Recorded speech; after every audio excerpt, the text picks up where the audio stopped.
Salut à tous, c'est Kazin, j'espère que vous allez bien. On va s'attaquer au bloc épée et bouclier de base et on va regarder un petit peu les cartes dresseurs qui sont proposées dans cette série. C'est pour ça que j'ai ouvert mon classeur sur les cartes dresseurs que je possède dans ma collection.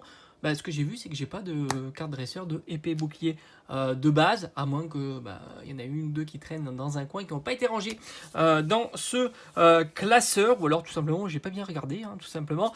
Parce que souvent les cartes dresseurs, alors elles ont tendance avec le temps à monter tout doucement, mais surtout à diminuer assez rapidement, manque d'intérêt, et puis petit à petit elle remonte. Alors en plus, la nouveauté qu'il y a avec les blocs plus récents, c'est que les cartes dresseurs, tu peux avoir des cartes dites dresseurs alternatifs, et ça donne un de succès supplémentaire, mais pourtant la mécanique semble être la même chose, c'est-à-dire qu'elle diminue, même voire très très bas, je vais t'en montrer quelques exemples, et puis après elle remonte petit à petit. Ça ne sera pas le cas pour épée et bouclier, parce qu'on n'a pas le côté alternatif des cartes dresseurs. Je vais te montrer quelques acquisitions que j'ai faites il n'y a pas très longtemps, je vais t'en donner les prix. Petite Poppy à 10 € qui vient de sortir, on est sur Flamme Obsidienne, très sympa avec Pachiraja, franchement la carte est vraiment réussie. Pachiraja, un Pokémon très sympathique. Attention de Cheren que j'ai eu pour 5 € avec Léopardus en fond, franchement super réussi aussi. Et c'est pas si facile à avoir, on est quand même sur une série qui est exceptionnelle, on est sur du Zénith suprême. Donc voilà, pour 5 €, c'est vraiment presque cadeau. Et pour 5 € aussi, on a Roxane dans le musée comme ça, je trouve que c'est super sympa. Alors tu peux vraiment trouver des prix très intéressants, il faut un petit peu fouiller. Mais sinon, tu peux les trouver pour moins de 10 €, c'est assez facile dans les 8 € pièce. Et Poppy, alors j'ai pas trop regardé, j'aurais peut-être dû attendre aussi. Je l'ai trouvé à 10 €, je me suis dit allez c'est l'occasion, puis c'était en lot, puis ça fait voilà baisser les frais de port, les choses comme ça, c'est plutôt plus facile. Évidemment je parle de cartes en état near mint, ça veut dire qu'il peut y avoir de micros accros, mais ça reste du très très bon état et du sortie de booster. Alors quand je dis sortie de booster, évidemment une carte est toujours sortie de booster, mais sortie de booster mis sous sleeve, voilà tout simplement. Et les seuls défauts qu'il peut y avoir, ce sont des défauts présents à l'intérieur du booster. Voilà, c'est ça que ça veut dire sortie de booster. Donc voilà, ça c'est des cartes vraiment pour pas très très cher. On va regarder un petit peu. Donc après, là on a d'autres cartes. Donc on a du Soleil et Lune, magnifique carte Cynthia. Bon, ça c'est du Destin Occulte. Là on a du épée et bouclier. Et là on a Alisma de Flamme Obsidienne, tout simplement. Alors on va fermer ça pour parler de épée et bouclier.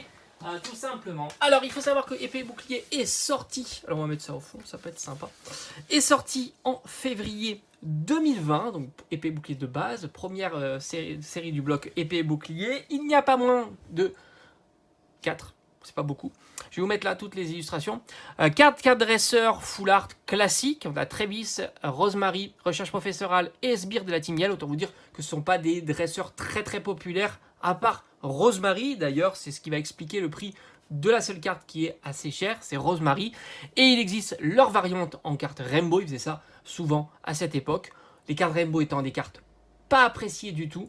En règle générale, c'est un petit peu comme les cartes Gold, quand elles sont déclinées en Rainbow et en Gold, elles sont pas appréciées. Voilà. Et les prix sont quasiment similaires à la version Full Art dont elles sont issues. Il faut le savoir. Donc à Travis, Rosemary, Recherche Professorale et Sbire de la Team Yell. Par conséquent, la carte Full Art la moins chère de cette série et sans surprise, Recherche Professorale que tu peux trouver pour moins de 5 €. Vraiment, tu peux, à mon avis, tu peux la négocier pour presque cadeau si tu achètes des cartes à la même personne. On a, alors c'est vraiment très très proche. Évidemment, on a Sbire de la Team Yell et Travis, ce sont des cartes qui sont similaires, 7-8 €. Voilà, c'est vraiment des cartes qui sont vraiment peu recherchées. Et enfin, il y a Rosemary qui se détache. En plus, j'ai l'impression que cette carte devient un petit peu plus compliquée à trouver. Si tu es patient, tu peux la trouver à 20 €, peut-être même un petit peu moins. Et si tu la veux tout de suite, on est plutôt vers les 35 €, voilà, quelque chose comme ça. Il faut savoir que si on est patient, on arrive plus facilement à dénicher la bonne affaire. Et il faut s'assurer aussi qu'elle soit en état near mint. C'est très important parce qu'une carte récente, si elle n'est pas en état near mint, elle ne vaut absolument pas ce prix. C'est pas la même chose des cartes anciennes, puisque ex, near mint, il y a vraiment une décote qui est un peu plus linéaire, mais en tant que carte récente, c'est pas du tout la même chose. Maintenant, on va s'attaquer aux cartes Rainbow et tu vas voir que au final, Bah, ça change pas grand chose. La Rosemary, j'ai même l'impression qu'elle est moins recherchée en version Rainbow. Tu la trouves plus facilement et par conséquent, elle est moins chère. On est aux alentours d'une vingtaine d'euros. Recherche professorale, une dizaine d'euros, petite dizaine d'euros. Sbire de la Timiel, pareil, une petite dizaine d'euros. Franchement, ce sont des cartes qui sont voilà, pas recherchées, hein, les cartes Rainbow. Et Travis, pareil, une petite dizaine d'euros.